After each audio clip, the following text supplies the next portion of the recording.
If you're planning a trip to Zion National Park, here's exactly what you need to know before you go. Permits, crowds, hikes, where to stay, how the shuttle works, and how not to accidentally ruin your trip because you didn't know something important. Now, Zion's not huge compared to some of the Western parks, but what it lacks in size, it makes up for in vertical drama. Massive sandstone cliffs, slot canyons, narrow river corridors, straight up walls towering over you. This is a high adventure park. If you love big views, big hikes, and feeling small in the best possible way, Zion delivers. Hey explorers, I'm Katie, and today I'm giving you the complete first timer guide to Zion so you can plan it smart and actually enjoy your vacation instead of spending it confused, stressed, or stuck in shuttle lines. Zion is Utah's first national park and consistently ranks among the top 3 most visited in the United States, right up there with places like Yellowstone and the Grand Canyon. There are 4 main sections. Zion Canyon is the main iconic area. Then there's East Zion, Kolob Terrace, and Kolob Canyons. Most first time visitors will spend their time in Zion Canyon, so that's where we'll focus today. But it helps to understand that Zion actually has several different areas and they each feel a little different. Zion Canyon is the main section. That's the part where you've probably seen in photos, sandstone cliffs, the shuttle system, Angel's Landing, the Narrows, Emerald Pools, all of that is in Zion Canyon. This is where most visitors spend the majority of their time. And then there's East Zion, which is what you pass through if you drive toward the east entrance in the Zion Mount Carmel Tunnel. The scenery there is dramatic slick rock, sandstone domes, and wide open desert views. Hikes like Canyon Overlook are located on that side of the park. Kolob Canyon sits about 40 minutes north of the main entrance near the town of Cedar City. It's quieter, less crowded, and known for red rock canyons, scenic drives, and hikes like Taylor Creek Trail. It's beautiful, but many first-timers skip it simply because it's a separate entrance. Kolob Terrace Road is another lesser known area that climbs high above Zion Canyon towards Lava Point. As you gain elevation, the landscape shifts from desert cliffs to more forested high country. It's a great place to escape the crowds and access parts of the West Rim Trail. So let's talk timing because this matters. About 70% of Zion's visitors come between April and September, which means summer, crowds, heat, shuttle lines, and limited parking. And when I say heat, I mean 100 plus degrees is normal in July and August. Zion is desert. It is dry. Zion Canyon is essentially a giant stone oven in summer, and it will dehydrate you faster than you think. If you can swing it, my personal favorite time to visit is late September or October. You still get nice weather, yet fewer crowds, kids are back in school, and the Narrows water levels are usually lower. Plus, you're less likely to feel like you're hiking inside a convection oven. Now, spring is beautiful, yet can bring higher water levels, which sometimes closes parts of the Narrows. Winter is quieter, yet some services are reduced and certain trails may have snow or ice. If flexibility is an option, fall wins.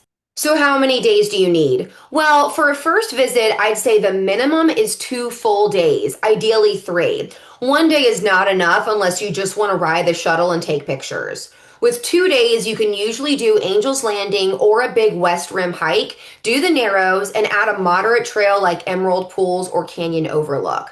3 days gives you breathing room, and trust me, you'll want that in Zion. When it comes to lodging, you have 3 main options. 1, stay in Springdale, the town that sits right outside the main south entrance. This is the most convenient option. You can walk to restaurants, you could take the town shuttle into the park, you're right there. And because of that, it's also more expensive. But if you value convenience, this is hard to beat. For most first-time visitors, I recommend Springdale if your budget allows it. Option 2, stay in Hurricane, about 25 to 30 minutes away. I stayed in Hurricane, which by the way is spelled like hurricane, and yet don't say it like that. It's more affordable, quieter, and it doesn't book up as fast. If you're okay with driving in each morning, this is a solid option. And option 3 is stay inside the park. Zion Lodge is inside the canyon along the scenic drive. Staying there gives you immediate trail access, fewer logistics, and epic morning and evening light. It books out early, so plan ahead if that's your goal. There's also the campgrounds inside the park as well, so you can check those out on recreation.gov. Okay, now the shuttle system. Please pay attention here. From roughly March through late November, you cannot drive your personal vehicle up Zion Canyon Scenic Drive. You must take the shuttle. This is not optional. The shuttle runs frequently and stops at major trailheads. On busy days, lines can build, especially mid morning. And honestly, the biggest mistake I see visitors make is showing up late in the morning. By 10 or 11 a.m., the parking lots are usually full and shuttle lines can already be long. If you want a smoother day, arriving early makes a huge difference. My strategy, get there early, like 8 a.m. early, minimum. Be on the first or second shuttle wave if possible. If you arrive at 11 a.m. in July and expect zero waiting, you will be disappointed. The shuttle is free with park entry and honestly very efficient, but understanding that you can't just drive up to Angel's Landing is key. Now, one other thing to know, parking fills up quickly at the Zion Canyon Visitor Center, especially in spring and summer. If the lot fills up, you'll usually need to park in the town of Springdale and take the Springdale Town Shuttle to the park entrance. The town shuttle stops at multiple hotels and parking areas and drops you right near the pedestrian entrance to the park. From there, you walk into the park and catch the Zion Canyon shuttle inside the park. And this is honestly where a lot of Zion trips fall apart. It's the timing. If you want all that mapped out, when to ride, what time to start hikes, how to structure your days around the shuttle, that's exactly why I created the Zion Planner. It turns all of this into a clear step-by-step game plan so you're not trying to figure it out the night before. I'll link it below if you want that level of detail. Now, once you understand the logistics, the real reason people come to Zion is the hiking. Let's talk about the stars of the show, the two hikes that everyone comes for. The first is Angel's Landing, one of the most famous hikes in the United States. And yes, it's dramatic, it's exposed, and it's unforgettable. The hike starts on the West Rim Trail. You'll climb steady switchbacks. Then comes Walter Wiggles' 21 tight, steep switchbacks that will test your cardio and your humility. And then at Scouts Lookout, some people stop.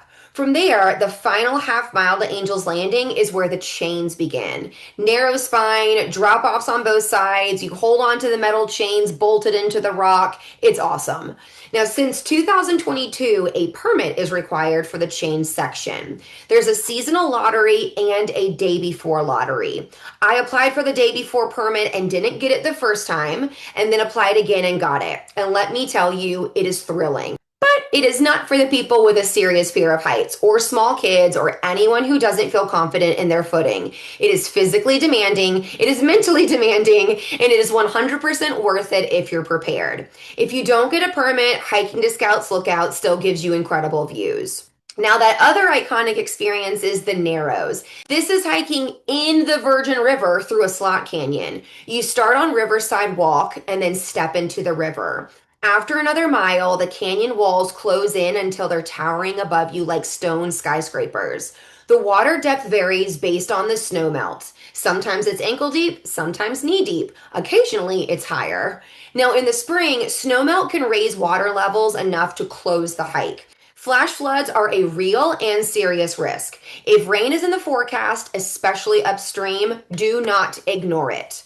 The Narrows can be done bottom up as a day hike or top down as an overnight with a permit. I went in July and the water was still a little chilly. Now, some people rent neoprene socks and waterproof boots. I just changed into good grip shoes for the river section. Would I recommend fall instead? Maybe. There's warmer water at a lower level and fewer people. But either way, it'll be one of the most unique hikes you've ever done. Now, don't worry, not every hike in Zion requires chains or river walking. I get it. Not everyone's looking for the hella high adventure. Emerald Pools offers multiple trail options of varying difficulty. Or Canyon Overlook is short, scenic, and dramatic without being terrifying. Then the Purus Trail is paved and bike-friendly, and it's the only trail that allows dogs inside the park. Then at Kalab Canyons, it's quieter and far less crowded if you want a different feel. Zion has options, you just need to match them to your comfort level. Now, if you're visiting with kids, Zion can absolutely still be a great park to explore. You just may want to focus on some of the easier trails. The Purus Trail is flat, paved, and great for bikes or strollers. Riverside Walk is the trail that leads to the Narrows. That's another really family-friendly option with beautiful scenery. And Canyon Overlook is short but gives a huge payoff view. The bigger adventure hikes like Angel's Landing or the full Narrows may not be the right fit for younger kids, but there are still plenty of ways to experience Zion without doing the most extreme trails. Now for the permits that you should know about, because I've mentioned that word a couple times. You need permits ahead of time for Angel's Landing, the Narrows top-down overnight trekking, the subway, and some backcountry campsites. If you're planning one of these bucket list adventures, check permit timelines well in advance. Some of the permits open months in advance. Don't plan your entire trip around something you never applied for and are just hoping that you can get on a whim the day before. You can apply for the Angel's Landing permits at recreation.gov. All wilderness permits must be obtained in person at the Zion Canyon Visitor Center Wilderness Desk. That includes overnight backpacking, doing the Narrows top down, and the subway.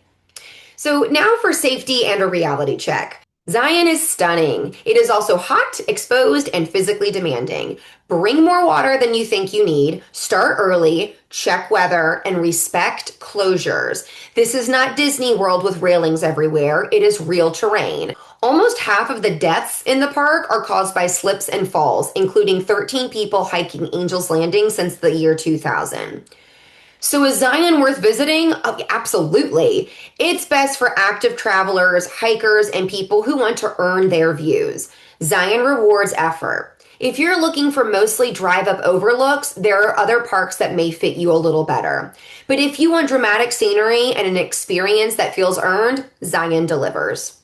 And if listening to all of this makes you realize just how many moving pieces there are, shuttle timing, permits, reservations, hikes, I created a Zion National Park planner to help you organize everything in one place. It walks you through mapping out hikes, tracking reservations, planning your days, and avoiding the last minute chaos.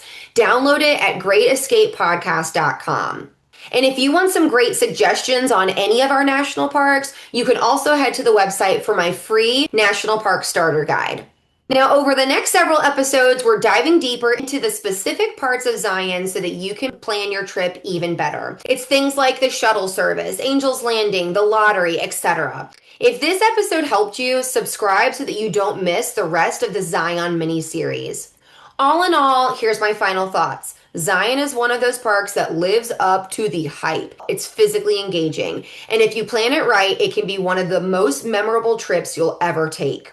Now you have the foundation for planning Zion the right way. In the next episode, we're breaking down the shuttle system because that's where the most people get confused. If you want a deeper dive on the park's two most famous hikes, you can also check out my episodes on the Narrows and Angel's Landing. See you next time, adventurers.